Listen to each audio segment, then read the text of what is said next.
Hello, happiness seekers. Welcome to the Happiness Challenge podcast.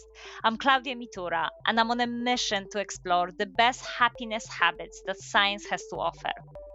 Like so many others, the pandemic cut me off from my family and work, so I decided to use my training as a psychologist to discover what science can tell us about the art of happiness.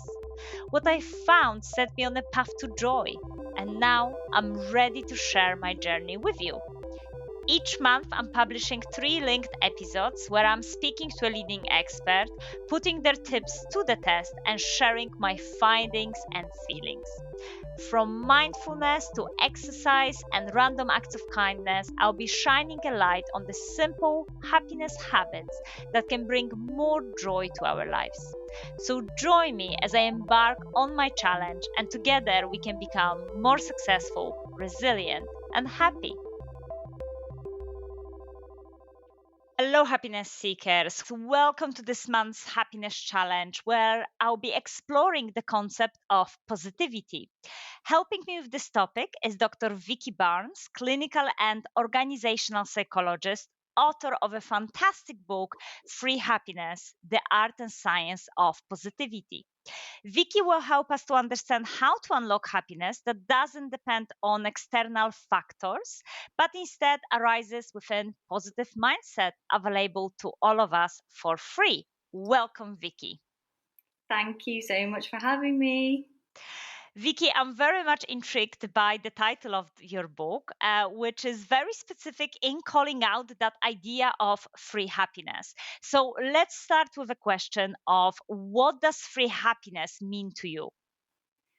The book title is really, it's got two meanings. So, free happiness came to me because I thought happiness isn't something that, we hear often happiness isn't something that you buy. And that's true. You don't need money to buy happiness. Happiness is free, it's within our environments. We get it from nature, we get it from being around other people. We can create it ourselves for absolutely no amount of money at all. So that was the first meaning of the title. But the second meaning was this is really a toolkit on how to free happiness within your life. So setting it free. So there are two meanings to that title. Oh, okay. I absolutely love that second meaning as well. This idea that yes, we can absolutely unlock it. And I guess it's very interesting taking consideration that sometimes when we look on social media, when we look around the consumer culture around us, the message is almost opposite. We supposed to be happy once we buy certain things, once we purchase certain experiences.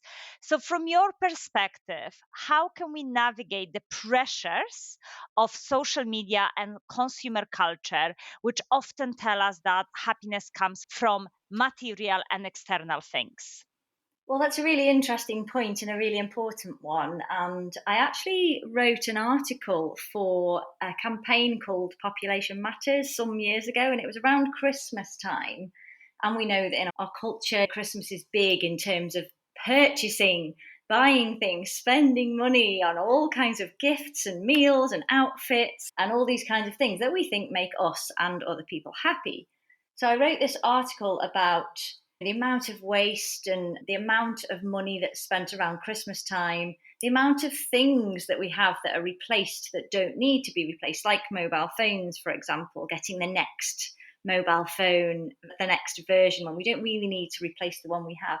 So I wrote this article, and it was really in line with their campaign about how it's nice to be able to have the money to buy things, and sometimes of course you can treat yourself and feel good if you've bought a new dress or a nice matcha latte from your favorite cafe or whatever it might be. That's my personal happy one.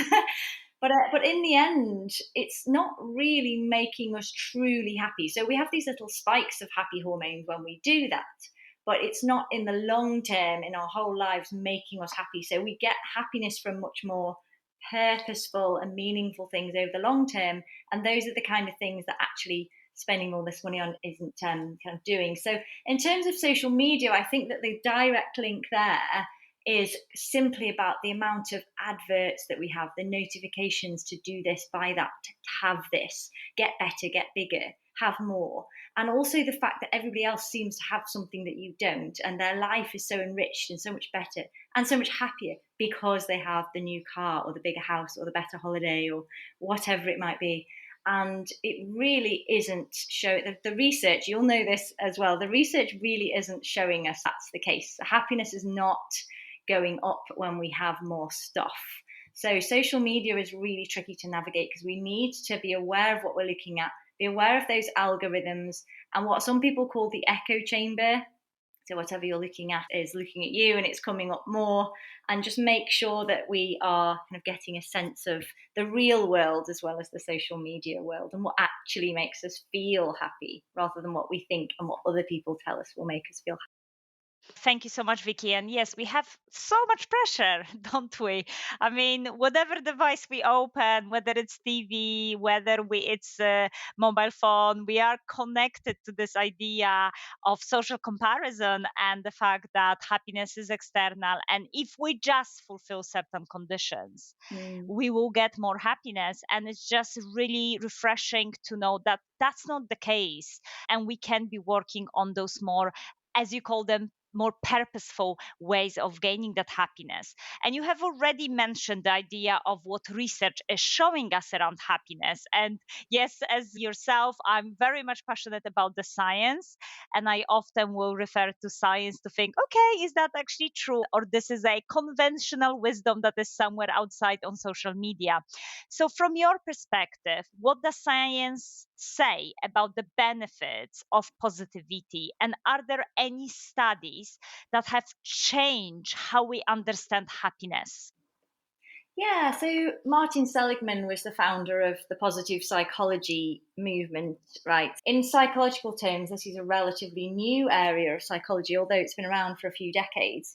And Martin, and his colleagues set about to answer these questions really and to make happiness and positivity a scientific study. So they've done lots of global research in lots of different cultures with lots of different people in lots of different ways, using lots of different measures to find out what it is that makes us happy and what is the science behind it. This fascinates me absolutely. I love it because essentially, so I'm a big brain geek. I love learning about the brain and neuropsychology. And we have this brain that is doing certain things like a computer would do certain things. So we have some control over it, but also it's doing what it's just trained to do and what it's there to do in evolutionary terms.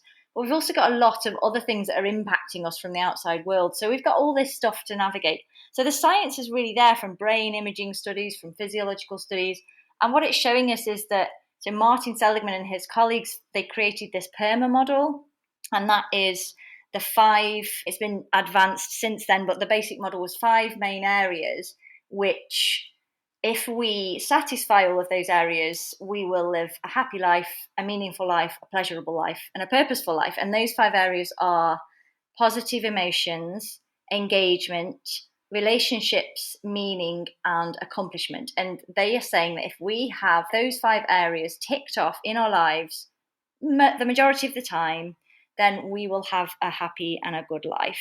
And those 5 areas, the first letter of each of those, if people haven't worked this out by listening to this, they spell the word PERMA, and that's why it's called the PERMA model. Fantastic. And as you said, like specific model, but also quite lots of research behind it, from neuroscience to social psychology, showing that yes, those specific aspects do increase happiness long term, which is exactly what we want to hear, right? We want to hear that absolutely, if we invest in certain aspects of our well-being, it does work and it brings those specific benefits. I'm going to play a little bit of a devil's advocate here, if that's okay, Vikki. As in, okay, so we can very much work on staying positive in life. We can very much be looking at those 5 specific areas, but we know that life is far away from perfect. And we will be going through aspects in life that when things are not going to work out, And rather than staying optimistic or positive, we do need to accept those more difficult feelings and challenging emotions. So, according to you, can positivity be ever toxic? How can we strike a balance between that optimism and actually realism in life? This is one of my favorite topics. So you're asking a devil's advocate question, but I really, really love that. So thank you. So the first thing that comes to my mind is a fun way of thinking about it, really. And I don't know whether you ever saw the film Finding Nemo with the fish. And so Nemo's dad, I tell this story a lot to relate to the question you're asking. Nemo's dad loses Nemo, and he's obviously very stressed and upset about this. But his friend Dory, this is the blue and yellow fish, Dory's constantly positive, constantly happy, and her motto is just keep swimming. So she is just relentlessly positive, whereas obviously Nemo's dad is really, really struggling.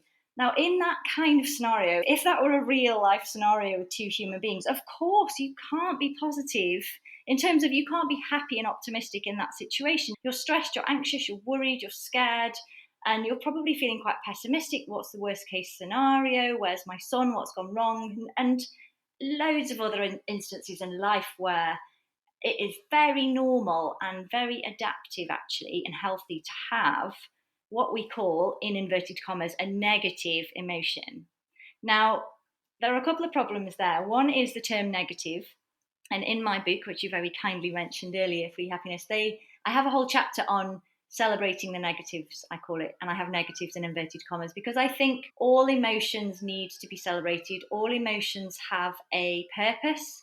What we need to do is we need to give that emotion its time to tell us what it needs to tell us. So you are completely right. Life is not perfect. Acceptance was key when you just said that word. I was nodding along. And if we can do that for whatever emotion we have, then that's when we're winning. And that's when we move through the negativity more quickly. Because if we don't allow the negative emotion in, it's there, it's going to eat away, it's nibbling away at some part of our brain or maybe our bodies or whatever, and it comes out in some form. Maybe it's a health issue, maybe a mental health issue, who knows. But if we allow that through and we accept it, then we move through to a more positive and optimistic place sooner. And that is essentially what we want. The second problem I see with that is going back to our friends Nemo's dad and Dory, the fish. Dory is not helping in that scenario. So she's being positive and lovely, but she's not helping. So there's an authenticity element to this as well. I think that if it's not an authentically positive and optimistic situation, then it doesn't call for those kinds of emotions and behaviors. So we do have to be really aware of our own situations, but also other people, and just match our emotional responses to what's actually happening. And I think that if we're more authentic, then we move through to positive emotions more quickly, even through the difficult times. Thank you so much, Vikki. And I just really empathize when you say about this idea that we do need to go through those challenging emotions. And often, if we avoid them, if we not face them, it's just keeping us in a certain maybe mindset, maybe situation in life, and actually going and working with them and accepting them and celebrating. I love the fact that you're using the word celebrating. That's so powerful. And actually celebrating them is very much okay, I can then work with them and then potentially move forward. So I would like to dig deeper into that aspect. So how can we therefore capitalize that idea and promote a culture of positivity without ignoring maybe struggles and challenges that are happening around us? I think part of the problem is that we see happiness and positivity as something that can be toxic, and it can be if we take them too far. But a lot of my clients and people I work with, they will challenge me on this word happiness and say, I just don't like the word. I don't feel comfortable having to work for happiness or strive for happiness. It doesn't feel like you should be making this effort for happiness. And I say, that's fine. Change the word to something that you want it to be. It can be contentment or calmness or joy or whatever you want it to be. Because there is a bit of it's heavily weighted. There's a weighting around the word happiness because we feel like we should be happy. And this goes back to your social media point earlier, I think.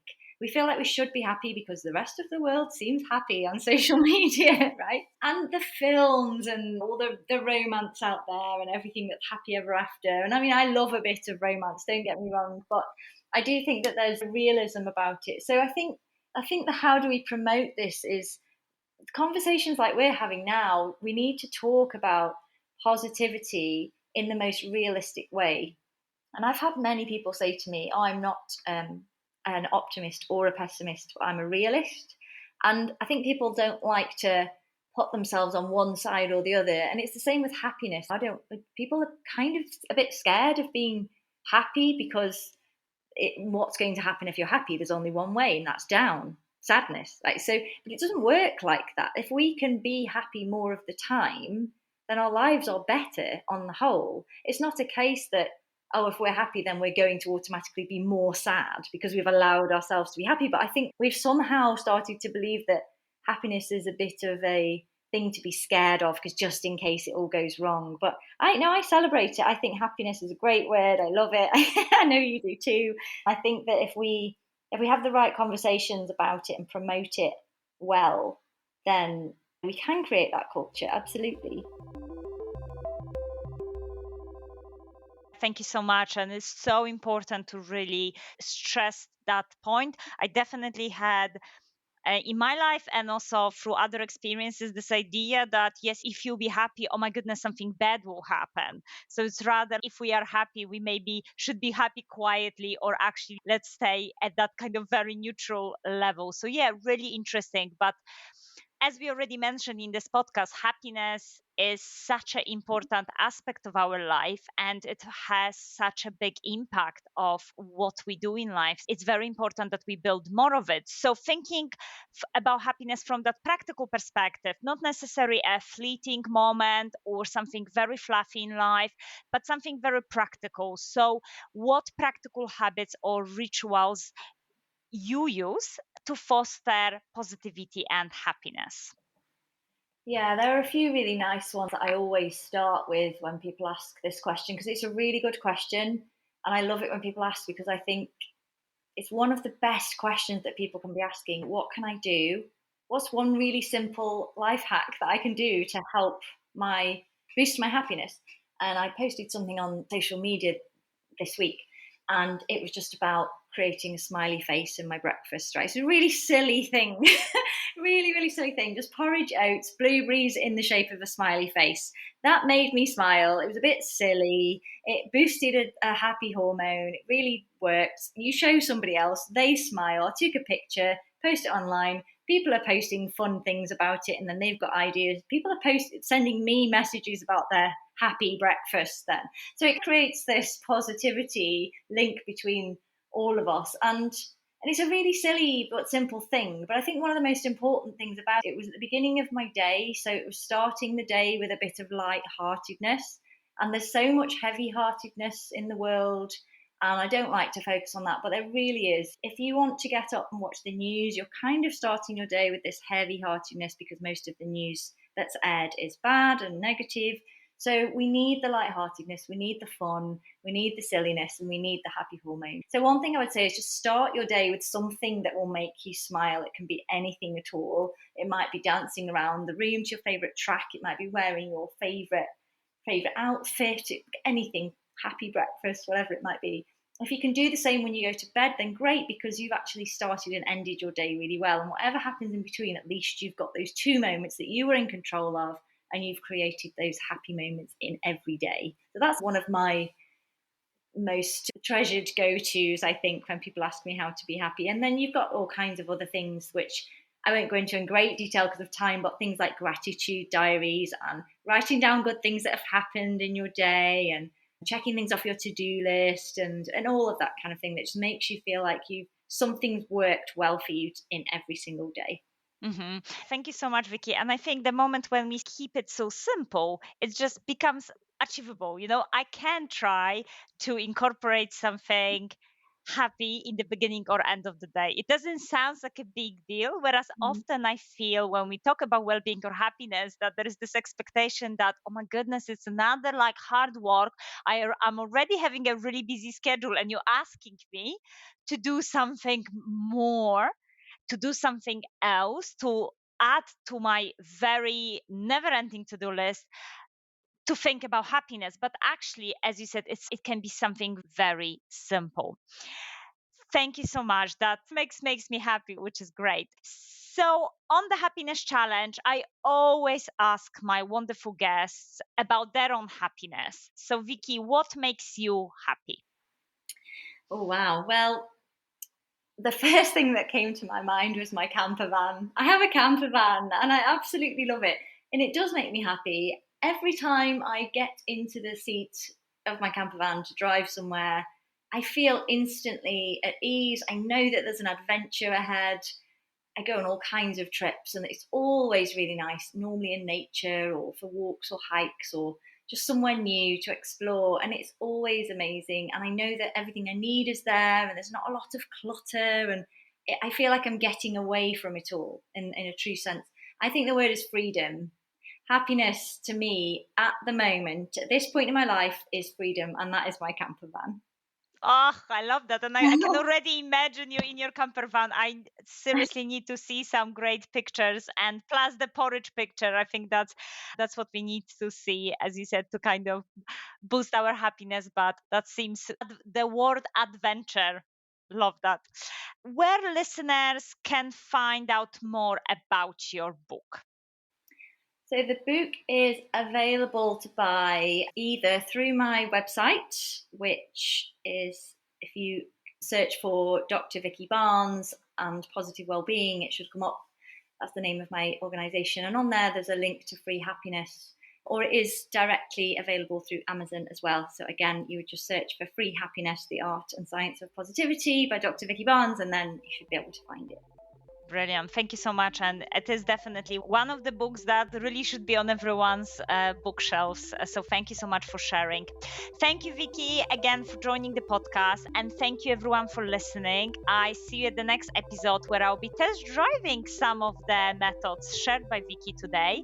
And also, I'll be sharing my thoughts and feelings about them. So keep in touch. Please subscribe to my newsletter, The Happiness Challenge, via LinkedIn. And most importantly, as always, I dare you to be happy. Thank you so much.